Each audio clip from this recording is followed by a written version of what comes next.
The lecture you are about to see is part of our annual Alan Edwards Psychology Lecture Series. Professor Edwards was affiliated with the Department of Psychology for half a century until his death in 1994. He was an outstanding teacher, researcher, and writer who introduced new statistical techniques that are credited with changing the way modern psychological research is conducted. Alan also permanently enhanced the intellectual climate at UW Psychology by endowing the Alan Edwards Lectureship, which since 1999 has brought in an impressive list of renowned psychologists to the UW campus to interact with faculty and students. The lecture you're about to watch is one of a pair given back-to-back that matched a UW psychology professor with a visiting researcher to talk about a topic of great public and scientific interest.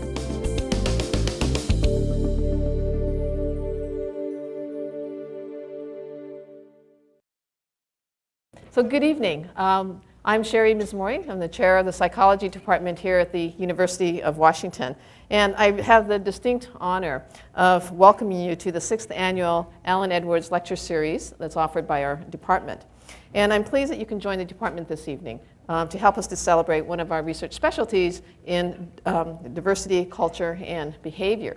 Now, before I introduce the speakers for tonight, what I'd like to do is to tell you a little bit about how it is that we are able to be here tonight. One of our former professors, Professor Alan Edwards, has been in our department for, I think, most all of his career, for about 50 years, from 1944 to 1994. And during that time, he made a huge impact in the field of psychology in that he introduced statistical methods that ended up being the hallmark of a lot of psychological research. After he passed on, his family had made a generous gift and started this endowment that allowed us to have these public lectures and offer a series of public lectures every year to you free of charge, really into perpetuity.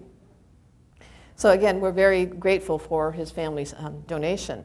And this Edwards family contribution to the department is really an example of what can be accomplished with support from members of the community. Many of you in this room are contributors to our department as well. And again, at this point, I'd like to thank you for your support. It's made a huge difference. Now, our psychology department seeks to take advantage of its unique collection of world-class researchers and instructors by facilitating the interactions between the traditional disciplinary areas within psychology, such as the clinical areas, developmental areas, cognitive areas, behavioral neuroscience areas, social and animal behavior. We aim to foster a dynamic and vibrant synergy that will lead to innovative solutions to large societal problems. This year's focus on diversity, culture, and behavior really exemplifies our department's unique type of interdisciplinary and comprehensive research programs that use tools of innovative behavioral assessment and neuroscience methods, social and developmental theories to advance our understanding of the influence of diverse perspectives and cultural variables on psychological well-being, as well as decision-making processes. Alice Eagly is a professor of psychology. She is also the James Padilla Chair of Arts and Sciences, Professor of Management and Organizations, and a faculty fellow in the Institute for Policy Research, and all of these are at Northwestern University. Now, she received her PhD from the University of Michigan and has held faculty positions in a few different places at Michigan State University, University of Massachusetts at Amherst, and at Purdue University. Now, Dr. Eagly's research interests include the study of leadership, gender, attitudes, prejudice, and stereotyping. She is the author of several books and numerous journal articles and chapters in edited books as well. Her most recent book is Through the Labyrinth, The Truth About How Women Become Leaders, and this is co-authored by colleague Linda Carley. Now, she has won several awards, most recently the Gold Medal for Life Achievement in the Science of Psychology Award from the American Psychological Foundation, and she also received the Distinguished Scientific Contribution Award from the American Psychological Associations, both, again, very prestigious awards. Now, so for that reason, we're very honored to have her here for this evening's lecture. Alice?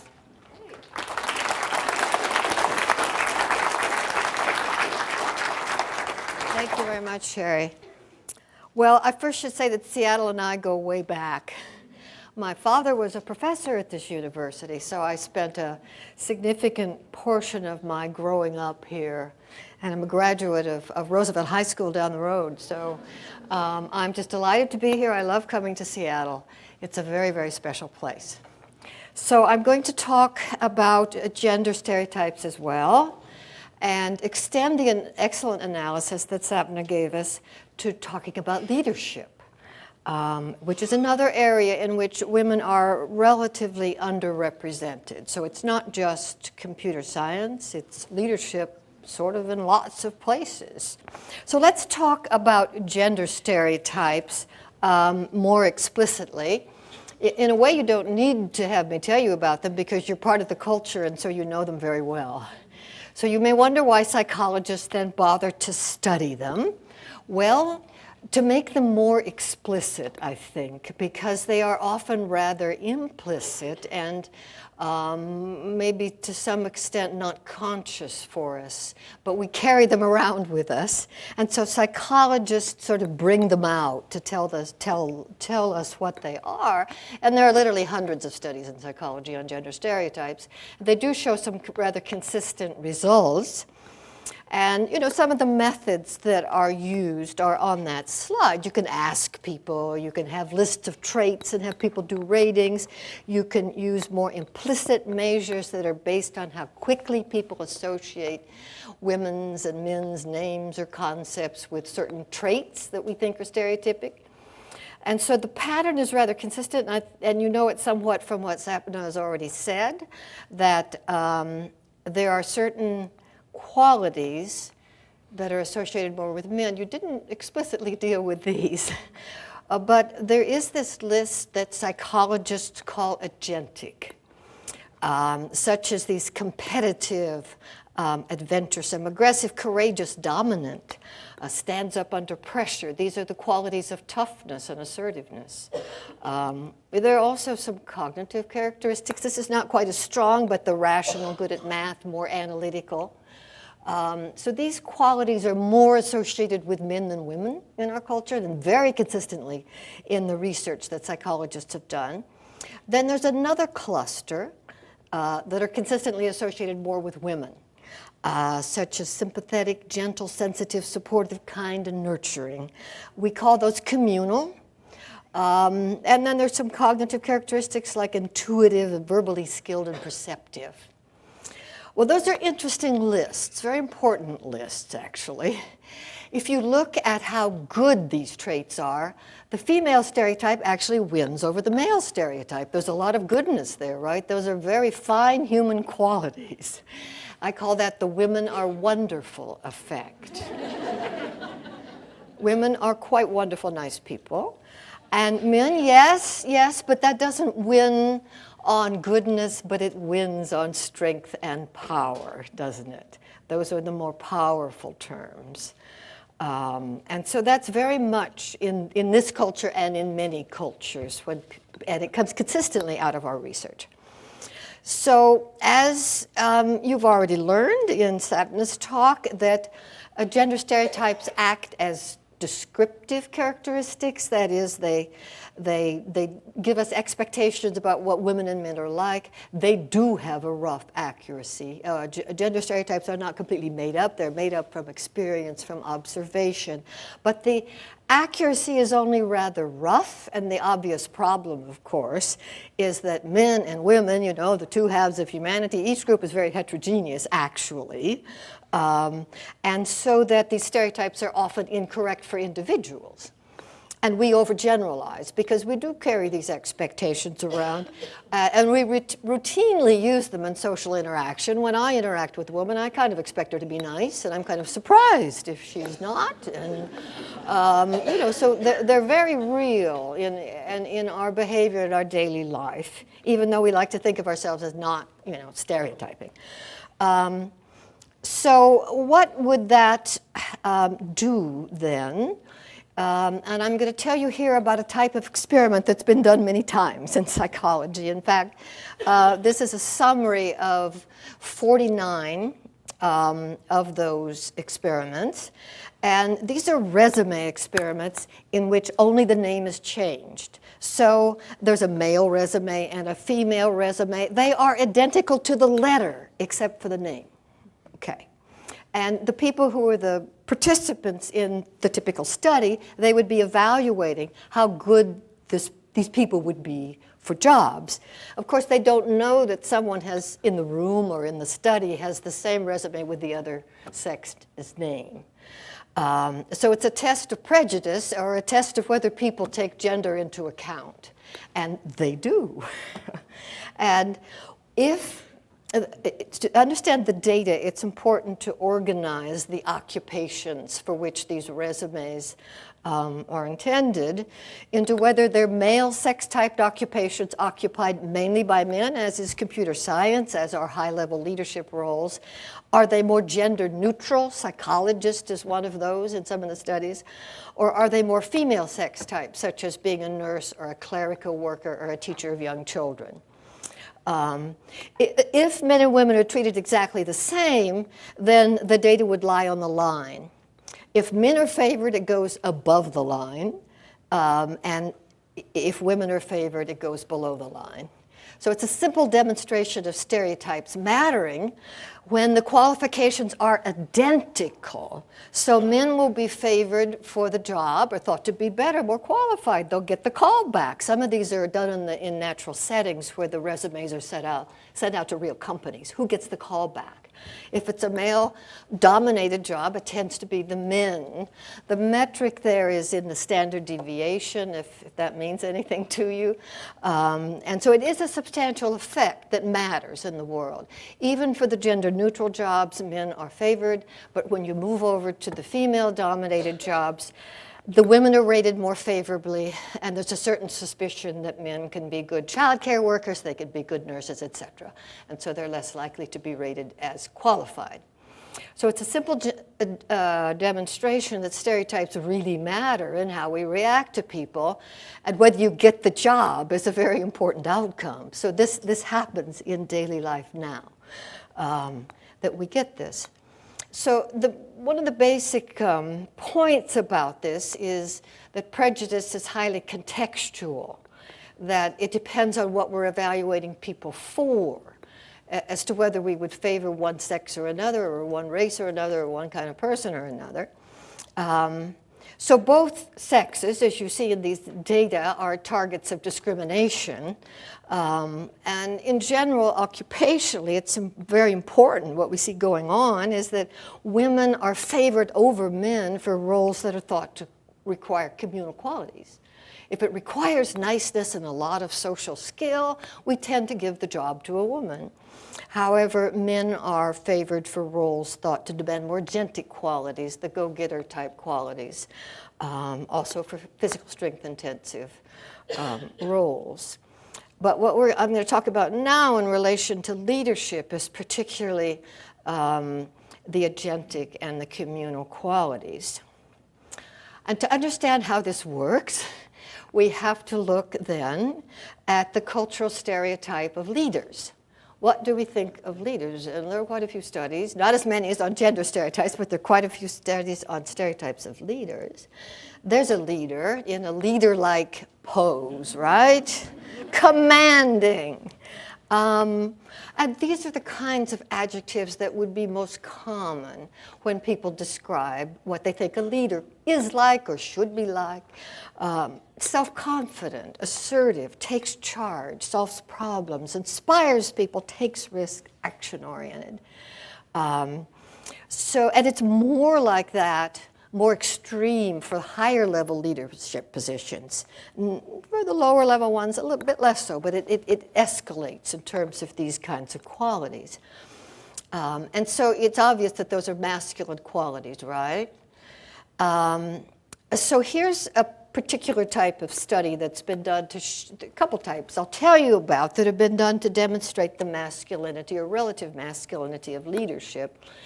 These are studies, and there are quite a few of these that have been done as well, where people rate as a social group leaders or managers or executives. So they rate them as a group, not the individual. And they rate them on agentic and communal scales. How agentic are these people? How communal are these people? And this would be typical data on a 7-point scale.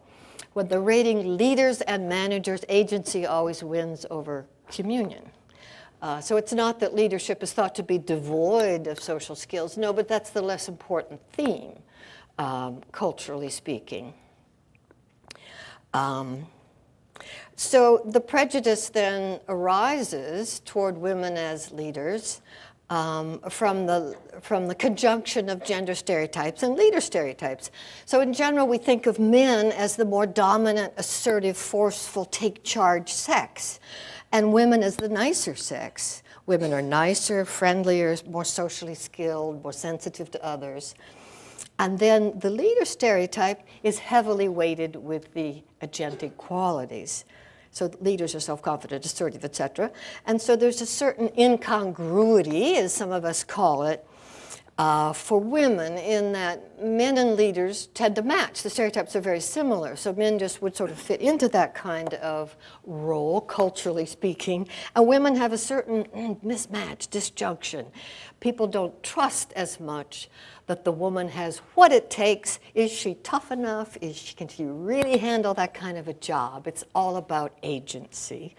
And so then the prejudice turns out in terms of lowered evaluations of women as potential or actual leaders. So it's a matter of fit to the role. And I'll give you a direct demonstration of that phenomenon.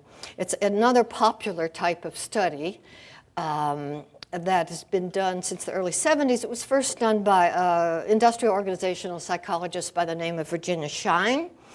And she called it the Think Manager, Think Male study. And it's a very simple kind of a study. There are 3 groups of participants, and some of them rate leaders or managers as a social category. Others rate men, and others rate women.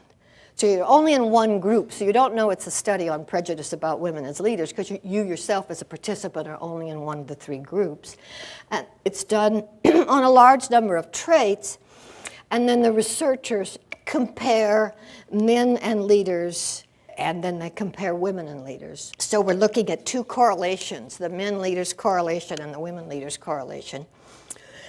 And I've located 50 studies of this type and averaged the findings over the studies, and this is what we get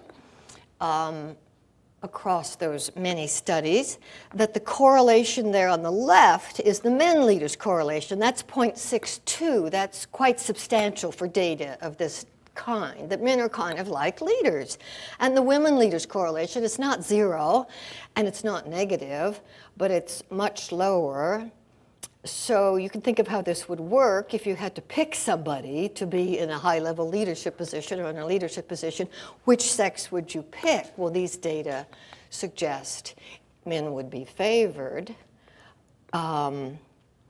It's also possible to separate the data by male or female participants, and we see that the phenomenon is stronger in the minds of men. So if we look at the male and female raters separately, we can see the male or the men leaders correlation is relatively similar. And what changes is the women leaders correlation, which in the minds of men is only 0.11.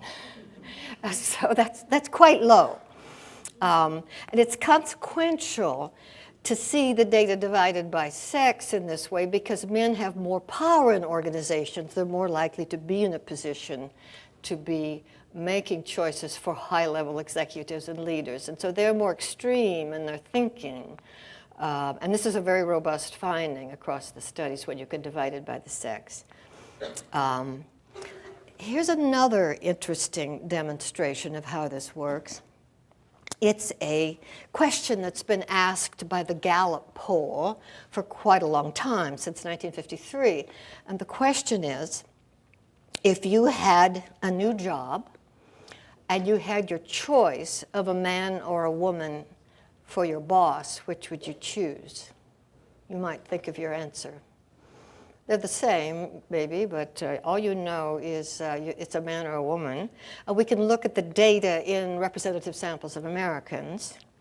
And we can look at it back to 1953. And it looks like this for choosing a man. Men did wonderfully well in 1953, and there's a certain ebbing, but it's not a dramatic fall, is it? It does go down, and then there's a certain backsliding after the millennium. And then this is choosing a woman. It does go up, and then it falls backwards a little bit. What you should notice here is that men still have an advantage, even in the 2006 data, men over women, but it was a massive advantage in the 1950s. Nobody wanted to work for a woman. That was considered not a good thing. And now, it's not quite so extreme, but it's still there. And you may wonder where all the participants are here, where are the respondents, because this is definitely not adding to 100. They are here. A lot of people now will not answer the question, even though the Gallup poll does not give you an other alternative. It's men or women, and a lot of people say, "Ooh, I don't know," or "Just give me a good boss," or "Is this a prejudice question?" So that's interesting too. There is a lot of social sensitivity about such a question, but you notice that men still have advantage over women in this, insofar as this are telling us something about the reality out there. So the argument I would make is that there are numerous reasons why we don't have a lot of women in high places, but this is one of them. The stereotyping, not just about men and women, but about leadership, is one that does favor men and therefore tends to disqualify even very qualified women. And women agree with this. This is some results from a survey done of women who are executives in the Fortune 1000, and about 3/4 of them agree in terms of their personal experience that stereotypes about women's roles and abilities are a barrier to women's advancement to high positions. And it does look like we don't have a lot of women in very high places. I'll just show you a bit of data in case you think you live in a world of gender equality. We do not. But here, it looks really like we do. These are the Bureau of Labor Statistics data. 51% of managers and professionals are women in the United States now. If you look at managers, it's 37% of women. If you look at chief executives across all kinds of organizations, it is about 1/4 women. But the women are clustered in the public sector and in smaller organizations. But let us look at the Fortune 500. 15% of boards of directors members are women, 16% of corporate officers, 6% of top earners, and 3% of CEOs. And that's a generous 3% because it really hovers between 2 and 3%. It's now, I think, like 2.6 or 2.5, and it has not moved in 10 to 15 years. It has been stuck there. And so there is a lack of women in high positions. Universities tend to be having a lot more women in executive positions now than we used to, but universities are a more progressive institution. And the stereotype is actually milder, I've looked at that in my research, for women who are leaders in education than in other fields. This is our political leadership. You all know about this, right? We now have 3 women on the Supreme Court, but the Congress and the governors, the state legislatures, mayors of large cities, 7%. Mayors in general, 18%. So in political leadership, too, women are decidedly underrepresented. Stereotypes are problematic in terms of women becoming leaders because initially a woman has to overcome the expectation that she's not agentic enough. She's awfully nice, but, could such a nice person handle that kind of a role? So that's one problem of getting into the job. But then stereotypes also have interesting and complex effects when women and men are in roles because they act prescriptively. It's not just that leaders are like that, leaders are supposed to be like that. And it's not just that men and women are like those stereotypes. They act prescriptively in that we think they should be like that. We think women should be nice. We think men should be strong and not weak, etc. And so they do act that way. And that is something of a problem for women in leadership roles because there are two sets of expectations and they're not the same. One is to be a good leader, take charge, tell people what to do, be assertive, and the other is to be nice and kind and socially sensitive. And that can create a double bind in that it's not always simple to do both of those things at once. It's a challenge. It's possible. I think some women do it, but it's a challenge. So let's look at the double bind. Here is one woman who suffered greatly from the double bind. Because of her utter competence, she would come prepared, she would argue well, and guess what? People didn't really like her that well. They could not warm to her. That was the constant comment, right? And so it was on the feminine side where she suffered, despite her efforts, I think, to display her femininity in various ways. And then we have a woman who displayed a whole lot of femininity, right? There she is, blowing a kiss. And she dressed in a feminine way. She has many children, etc. So her very womanliness, I think, made her treated rather harshly in terms of perceptions of competence when you did show some failings along those lines in terms of that famous interview, etc. But she was treated very harshly, and I think, again, it was the double bind where that happened in such an extreme way. And so women often feel buffeted by this, and they feel something like that they have to do a little bit of play acting. Oh, I'm not feminine enough. Oh, I'm too masculine, or what? And so it makes challenges then for women in these roles that men don't face in the same way. It makes it more complex. And so what would a woman do to overcome those doubts about her agentic ability? Is she really tough enough? Well, you have to do it really well then. You have to be so competent. And then, but as some studies have shown, I don't have time to go into it, but very accomplished women may be seen as not that nice or not that warm, not that womanly. On the other hand, she could show a lot of communion, be extremely nice and very warm with everyone, and that can be a route to being seen as weak and lacking authority. And so there are dangers on the masculine and the feminine side when a woman is in a leadership role of moving too far in the masculine direction, moving too far in the feminine direction. And lots of women in leadership positions are quite smart, and this woman got it exactly. That is Carly Fiorina. As you know, she was the CEO of Hewlett-Packard. And she wrote a very interesting memoir called Tough Choices, and this is her statement in the chat rooms around Silicon Valley. From the time I arrived and until long after I left HP, I was routinely referred to as a bimbo or a bitch, too soft or too hard, and presumptuous besides. So she felt she got it on both sides, right? That is the double bind, right on. So the question is then for women, I think, in leadership roles, that we have many more than in the past, is how do they do it? And some of them do it very well. And the argument I want to make is that women often split the difference. It is the intelligent way to go. No, you don't have to be just like a man, because if you are just like a man, they won't like you, right?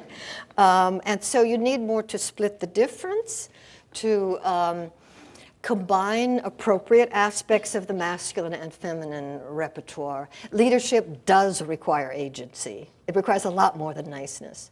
But yes, bring the niceness, because people expect that from a woman. And so you can say, well, how am I claiming that? Do I have any evidence? And we have a lot of information about leadership style. It's an area of research that's been pursued for decades by social scientists. And many of those studies allow a comparison between men and women, so we can look at the leadership styles of men and women. And this is one of the areas I've studied through these meta-analyses when we gather a lot of studies together. They're based on ratings, behavioral ratings, often by subordinates of managers. It could be by other groups doing the rating, like superiors. And in the early studies, when I first worked on this, one of the distinctions was between being more democratic or autocratic, or more collaborative or top-down. And we did indeed find, as stereotypes suggest, that women were more collaborative. I argued that that made sense because it is one way of moving into the more androgynous middle ground. Because when women come on really strong in a very top-down way, they get a lot of backlash. And so, who's she to tell me to do that? And so being more collaborative and taking people into account is an approach that probably works well for women. But those were very simple distinctions that people made back in that earlier literature. And the phenomenon is, in our society, that leadership has moved quite along in organizations to a more modern, contemporary model of leadership that's based on a more complex set of distinctions, which I want to tell you about. And then we'll compare men and women in terms of these more contemporary notions of organizational leadership. So if you look at research on management and writing by social science writers, the model of leadership is rather complex. It has to do being a good leader, that is, of being inspiring and being a role model, being able to build teams of experts to do things, stimulating creativity, developing other people's skills. It does involve collaboration. It's multi-skilled, and it's thought to have to do with the fact that being a leader, particularly in a fairly good-sized organization, is quite complex, and you can't sit at the top and know what to do anymore, right? You need a lot of experts, a lot of different kinds of expertise. You have to get people to work together. You have to bring it together. There's a lot of coach and teacher qualities in it to make it work. And this appealed to me. It's called transformational leadership in leadership literature, the research. And this appealed to me because to study in relation to gender, because it's quite androgynous. It's not the old top-down, tell them what to do model at all. It's much more complex. It does involve social skills, but it involves a lot of things.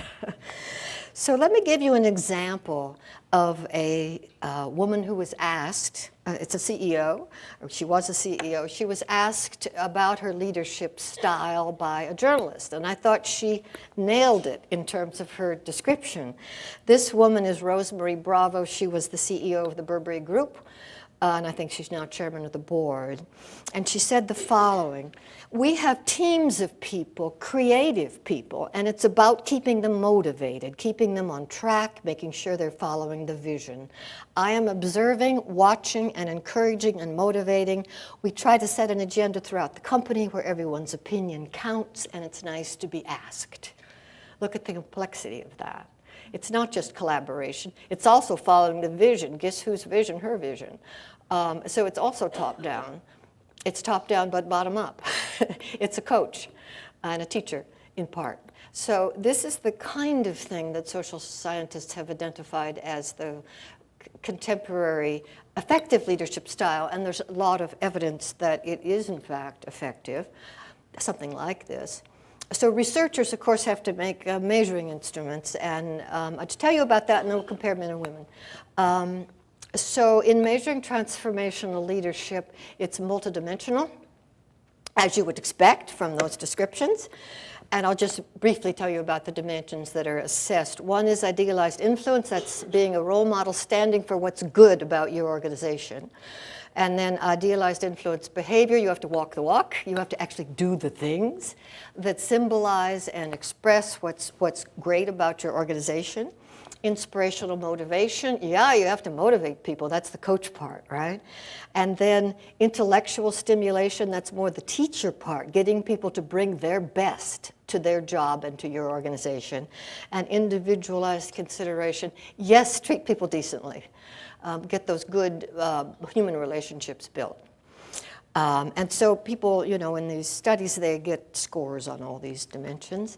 And then there are other aspects that are often assessed called transactional.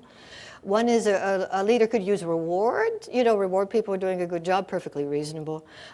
You could use the more negative approach, look to see what they're doing wrong and tell them all about it. Wait till things get bad, don't do much. Sometimes that happens around universities, wait for this crisis. And then there's this one, which is called laissez-faire leadership. You sort of sit in the chair, don't do much. And so what we know is that all of the transformational dimensions and the use of reward are correlated positively with effectiveness, both objective and subjective measures of effectiveness. The others aren't so good, and the last two are particularly ineffective. So I did this project where I got together all the data that were available on transformational and transactional leadership that allowed a comparison of men and women, and that was 45 studies. Some of them had thousands of managers in them, the individual studies. And so, we got organized all this data in a meta-analysis, and I'll show you the comparisons then we got between men and women. If it's at 0, there's no difference, but if it's below the line, women are higher. Above the line, men are higher. So these are just quickly the transformational dimensions and a sort of overall transformational measure, the first one. The point is they all go in the female direction. But women are more transformational as leaders and managers, not by much, but by a small amount. And then, what about those other aspects? Women, more than men, use reward. Men rely somewhat more on the negative approach, which is less effective. And then the last two, which are particularly ineffective, the men win on those. I didn't expect that, but that's what happened. That was not particularly my hypothesis. So this is simply summarized. Women score higher on the more effective leadership styles. Men score higher on the less effective leadership styles. The differences are all small, which is not to say, well, men are one way, women are one way. No, overlapping distributions. But men are much more likely to get promoted, to rise to high positions. They ought to look better in the data. The data shouldn't do this, but they do. And so this is provocative. Are people, you say, well, nobody knows about it. It's in some journal you wrote the article in. True, it is in a journal, but we did a study to see if people were aware of these. I mean, would they rate leaders like this in terms of just rating men and women in general? And they do, or male and female managers. So there's probably some awareness of this at a low level. And so this would suggest that the women who actually are in these managerial roles are somehow doing it well. And I think this is provocative. I think it has to do with the fact that it is quite an androgynous set of behaviors that we're talking about here, and that women are more pushed into androgyny than men are, right? The double bind. And so it happens that it has a pretty good match to the valued contemporary and effective style. And you could say, well, but that's not the whole story, is it? Because we still have this mismatch going on between women in general and leadership. And I would say, yes, and that's the problem, that we still have the prejudicial effect that women are culturally somewhat mismatched to leadership. But the good news is that that's eroding. You saw it already in the public opinion data. More people still wanted a male boss than a female boss, but not like in the 50s. It's weaker. And we also see that in those other research paradigms I told you about, the think manager, think male. Well, the female leader correlation has gotten bigger over time. And so what that means is leadership is taking on more soft skills, more social skills. And also in those agency communion studies, agency was winning over communion, not so much anymore. It's a smaller difference, but it still goes in the direction of more agency. So we are getting that kind of effect over time. And so given these two phenomena, there's every reason to predict that women are gaining and will continue to gain more access to leadership. So in terms of this analysis, at any rate, there are two reasons that our cultural notions of what makes a good leader have changed to something that is less masculine, more androgynous, but don't call it feminine. It's not feminine. It hasn't moved that far, but it's moving into the middle ground. And then, ironically, in a way, this progressive contemporary style is slightly more enacted by women than men, and I would argue that is likely fostered by the double bind, because women get into so much trouble when they come on really strong as leaders, and so they're sort of find their way into a middle ground, which is can be something like transformational leadership. So I think there's reason for optimism then in terms of having more equal participation of men and women in leadership. You could say, well, does it matter? I think that Sapna also answered that question in terms of computer science. You could say, well, what do we care? If men are doing it fine, let's let them do it. And I would say, well, there's some obvious reasons. We social scientists show that discrimination is alive and well. I showed you that in the early slide, right? It just depends on what kind of job, which direction it goes. That's illegal, by the way, and it violates our social values. We pride ourselves in being a nation of equal opportunity. We are not a nation of equal opportunity because we do operate unknowingly in terms of usually unknowingly, the people don't intend to discriminate, they tend to be very fair, they're just picking the best person for the job, but knowing who's best is heavily colored by these stereotypes. And we don't know we're doing that, but we need to create awareness that we are doing that. Of course, discrimination reduces the candidate pool. And as has been shown in some kinds of research, sometimes diverse groups actually are better decision-making groups for the obvious reason they bring more different ideas to the table. If all the people have, the same social background, so if they were all elite white men from the same type of social background, would you be surprised they kind of think alike? And so you bring other people, other races, the other gender in, and more ideas are brought to the table, which can create stress, of course, but it also can create better decision making. But you could say, well, particularly we're talking about management, you could say in relation to business, what really matters is the bottom line. So some people say we can't bring too many women and minorities in because we have to worry about making a profit here. Well, let me show you the data relating gender diversity to profit in the Fortune 500 and Fortune 1000. There have been a number of studies now of varying quality, but some of them are quite good, that would predict corporate financial performance from the percentage of women who are among the directors and the executives. And guess what? It's a positive correlation. So this is true, not in the older studies, but in the contemporary studies in the US of the Fortune 500 and Fortune 1000, more women, more profit.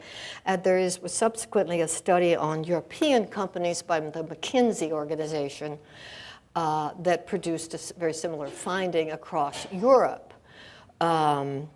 And so this, too, is provocative. So the argument that, well, we're not going to do is where we put those women in evidently doesn't, seem that persuasive then, except we all learned that correlation is not causation, right? So a lot of people use these data in a very, rhetorical fashion. But we don't know why the correlation is there because there's also the possibility of reverse causation here. You could say, well, more women, they're great leaders, they're transformational leaders, they're making more profit here. But it could be that the companies that are profitable have the wherewithal and the staff to find these great women, right? If they're pushed up against the wall, they're probably not worrying much about diversity at that moment. So we don't know the causal links. They will no doubt be unveiled in more research. But anyway, if people tend to argue that the bottom line requires experienced male managers from the same kind of group, we've always chosen them. These data at least provide some antidote to that. So I think that in our publicity, we talked about making suggestions in terms of the kinds of analyses that we have provided. And I have a few for women, as individuals, because women do want to rise. Lots of women are very ambitious in our world. And so what about for those women? And then just a few things about how organizations could make it better.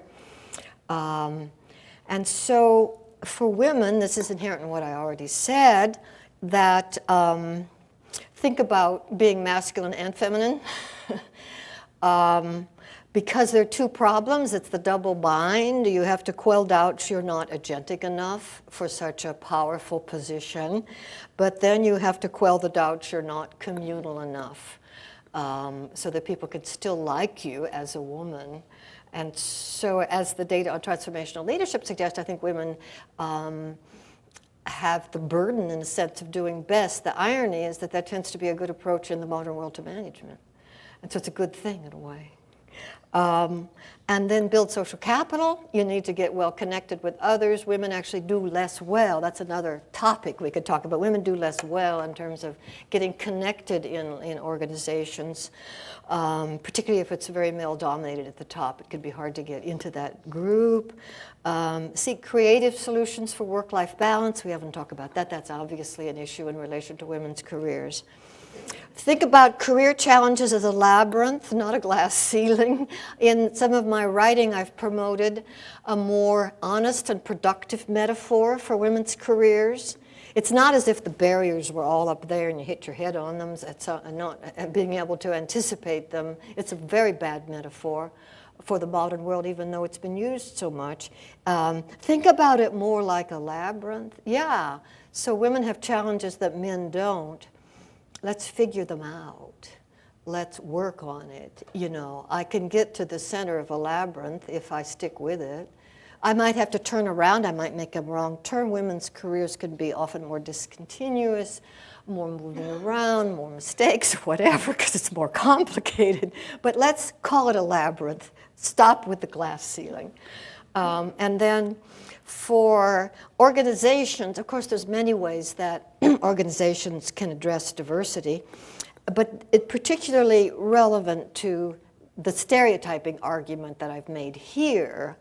Of course, as we already heard, increasing awareness of the psychological drivers of prejudice and discrimination, because they are, in a sense, more subtle now. People used to be quite overt. We don't want any women here. Women can't have these jobs. That's how it was when I was young. But now it's more carried in these stereotypes that we all carry, and we're usually apply them without being aware of the fact that we're applying them. So we need to have this awareness that this can happen. And that gender is conveyed in so many ways, as we learned in physical environments, but also in social environments. And it's there around us. Of course, it would be helped if we used objective performance evaluations or objective ways of assessing people's abilities as individuals, right, for job selection, personnel selection, rather than letting the stereotypes reign. If the evaluations of people for jobs, choosing people is very subjective, then it's just an invitation to bring cultural stereotypes in. But if we have more objective criteria, of course, that helps. And then one way to ensure stereotyping is to make people solos, particularly women. You become the prototype of that sex, and you get super stereotypes applied to you. So one mistake organizations often make is, let's bring in a woman or a person of a different race, and then they stand out, and they tend to be stereotyped even more. And it's particularly damaging, as research has shown, to women's opportunities.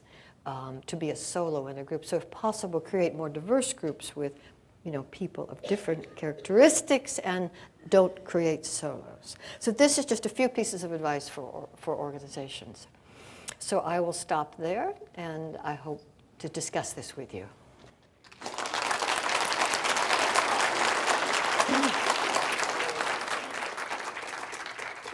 Thank you, Dr. Eagly. And again, if you have questions, I encourage you to come to the mics on one or the other side of the auditorium here. And again, I guess while I'm happening, I'm just ask a question about training younger women, either in college or high school, about this. I mean, they come in being a certain way. Is this? Do you think that this requires a certain kind of training, or is this just how training? Well, women naturally might be? Yeah. I'm not sure what your perspective is. You know, as for computer science, role models and examples, positive examples are important, and we have many more now. Those 3 women that in very public situations, you know, women running for president and women who are Secretary of State, and this kind of thing helps. And then to bring those role models into the classroom. These behavioral issues are much more subtle, however, you know, about being able to be and display assertiveness. And I think young girls are under very, you know, a lot of pressure to be sweet and nice and kind, and then the meanness comes out at some other level. And rather than the positive assertiveness, that the positive aspects of masculinity suggest there's a very positive way of expressing leadership, taking charge, etc. And if women could, I don't know, exercise that, there are opportunities. Of course, classically, we're in school, a student government and that kind of thing, where I think there were positive opportunities for women, for girls as well as boys. Thank you. That was great. Very, very fascinating. My question has to do with management in a time of crisis. Yes. You hear that term Yes. so often. We're all getting kind of tired of it.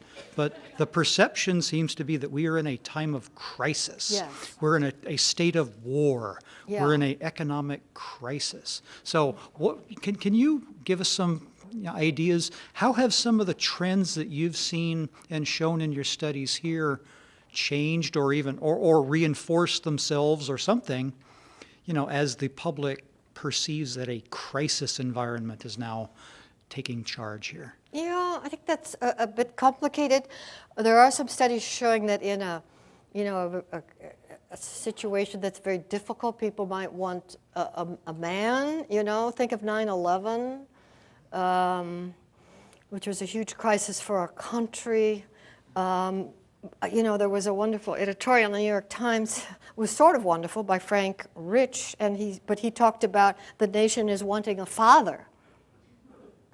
And it was nothing about a mother because of the nature of the crisis. And so there's that. But there's another phenomenon that's very interesting about companies in crisis that was uncovered by a social psychologist by the name of Michelle Ryan, who she's Australian, but she has a position in a British university. It's called the glass cliff. The glass cliff is a phenomenon that's now been repeatedly demonstrated. If there's a particularly precarious position, you know, it's very risky, the company probably won't make it. Women have an extra good chance of getting the job. And, you know, in those small number of cases where it works out, like Rosemary Bravo got, you know, the Burberry Group when it was in trouble, when she did brilliantly. It's a massive success, but this giving women especially risky positions is now well documented. And so it's something, again, to be aware of. You know, and there's much discussion about what the causation is. Maybe men just won't take them, those positions, and then women are kind of forced to take them. But that's another crisis phenomenon. So I have 2 questions, and I'll give you a choice of answering one. I'm not sure which one of these I'm really Give me the easy pushing. one. Okay. Well, it's the sort of the same question with a change of word. You've talked about you've talked about men and women in leadership roles, and I think sort of implicitly you're talking mostly about white men and white women in leadership roles, and I suspect that you might not apply the same analysis to African American men and women in leadership roles, and perhaps not to Asian men and women either. Right. So I'd be happy to hear you tackle any part of that. Okay, I think that's a very important question, and research has been pretty slow. You know, they take race or gender and not together. There's an interesting new study by Thomas Tsai on Asian men, actually, showing that they're thought to be lower on agency but higher on competence compared with white men, and so get lesser chance for leadership roles but higher chance for technically demanding roles in that demand more sheer intelligence. Asian women have, they are also thought to be quite competent, and also I don't know relative to white women if they're seen as being less agentic. But there is a particular story around Asian stereotypes. Around African American stereotypes, I think it's more interesting but less researched. I think it's very socially sensitive, but African American women are seen as being more agentic than white women. There's not much research about it. You could say, well, great, they should be in all these leadership roles, but it doesn't seem to work out quite that way. And the research that's available is more qualitative. But what African American women often report is they get more backlash, that they often are more assertive, and they get a lot of backlash for it because they're still treated as women, even though they're African American. So the stereotypes we can document, and they are different by race as well as by gender. We can look at the intersectionality, but the implications aren't very well worked out. The simple analysis is being more agentic is great. African American women should have more chance, but it's not that simple. So we need to work on it. Let me just follow this to the one category you left out. African American men. Right. Because I think you know the work of Robert Livingston, who has suggested that African American men may be somewhat in the same bind that white women are. There may be a concern about their being too aggressive, too agentic. Right. Yeah, in our data, they're not seen as agentic in general as white men, actually. But there is that subcategory of violence in the culture ascribed to black men, and so that creates distance. Yeah, but in our simple male-female, black-white studies, it's only white men that have that big agency advantage over women in the positive quality of agency that I displayed in that slide. So black men would be disadvantaged by that for leadership roles, as well as perhaps images of aggressiveness. Thanks. Yeah, so they're a group that is disadvantaged as well. Yeah, and they're not seen as high of communion. Yeah. So we need to look more at these intersections of groupings in psychology in general, and people are now moving into those issues, and issues of identity as well as around our gender and race, and how they play out in terms of our own active choices based on our gender and racial identities. I'd like to thank Dr. Eagly again for joining us this evening. Thank you.